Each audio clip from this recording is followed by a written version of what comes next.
iShowSpeed. Muri iyi si ya none aho ikoranabuhanga ryahinduye uko abantu basabanaga nuko imyidagaduro itangazwa, hagiye hagaragara abantu bake bahinduye amateka ya internet. Umwe muri bo ni uyu iShowSpeed. Kuva ku musore usanzwe wo muri Amerika kugeza ku izina rizwi cyane ku isi yose, iShowSpeed yabaye ikimenyetso cy'uko impano, umwete n'umwihariko bishobora guhindura ubuzima.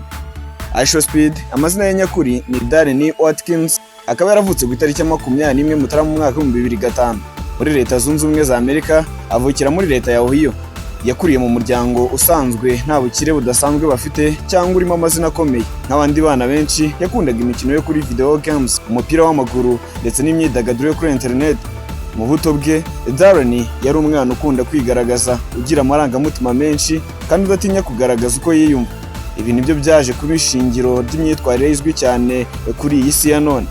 Mu mwaka wa 2016 ndetse n'umwaka wa 2017, Darren yatangije umuyoboro wa YouTube yitwaga iShowSpeed, ariko mu ntangiriro ntabwo wari uzwi cyane. Yamaraga amasaha menshi akora live streaming, akina imikino nka NBA 2K ndetse na FIFA. Rimwe na rimwe nta muntu wabaga umureba. Yamaze igihe kirekire cyane akina iyi mikino ntawe umureba, ariko ntiyigeze acika intege nubwo abamukurikiraga bari bake cyane. Ibi byerekana ko intsinzi yitaje byoroshye, ahubwo yaturutse ku kwihangana. Mu mwaka wa 2021 ibintu byatangiye guhinduka. Video ze zagendaga zikwirakwira kuri TikTok na Twitter akubera gutega kwe gukabije, imyitwarire itunguranye ndetse n'uburyo yitwaraga mu mukino wa FIFA. Live streaming ze zabaye viral, mbese zirakwirakwira cyane, maze abamukurikira batangira kwiyongera ku muvuduko udasanzwe. Mu gihe gito yavuye ku bihumbi bike by'abamukurikiraga ajya kuri miliyoni z'abamukurikira. Kimwe mu byamugize icyamamare kurushaho ni urukundo rudasanzwe yari afite Cristiano Ronaldo. Igihe cyose yavugaga izina rya Ronaldo yaravugaga ati "see you", bikaba byarabaye ikimenyetso kimuranga. Ibi byatumye abakunzi ba ruhago ku isi yose batangira kumumenya, cyane cyane abakurikiraga Ronaldo. Kuri ubu iShowSpeed ageze ku bintu bikomeye cyane. Abamukurikira barenga za miliyoni kuri YouTube, kuba umwe mu ba live streamers bakunzwe cyane ku isi, gukora indirimbo zikunzwe cyane nka World Cup, Shake n'izindi, gutumirwa mu bikorwa bikomeye by'imikino n'imyidagaduro, gukora world tour agasura ibihugu bitandukanye agahura n'abafana. iShowSpeed yahinduye uko abantu babona content creation. Yerekanye ko aho ushobora guturuka hariho hose ushobora guhindura ibintu. Waba muto cyangwa umukuru ushobora guhindura isi. Kuba wowe uriwe authentic bishobora kukugeza kure cyane.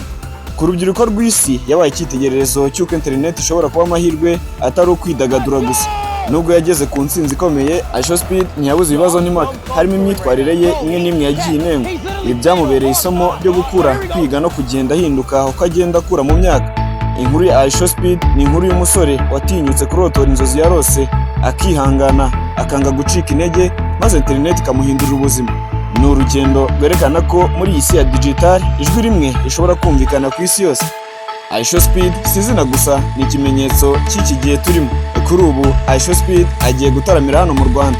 Mu birori bya mbere ari buze kwitabira ni derby y'urw'imisozi igihumbi iri buhuze APR FC ndetse na Rayon Sport za hano mu Rwanda. Ni umukino uri bubere muri Stade Amahoro.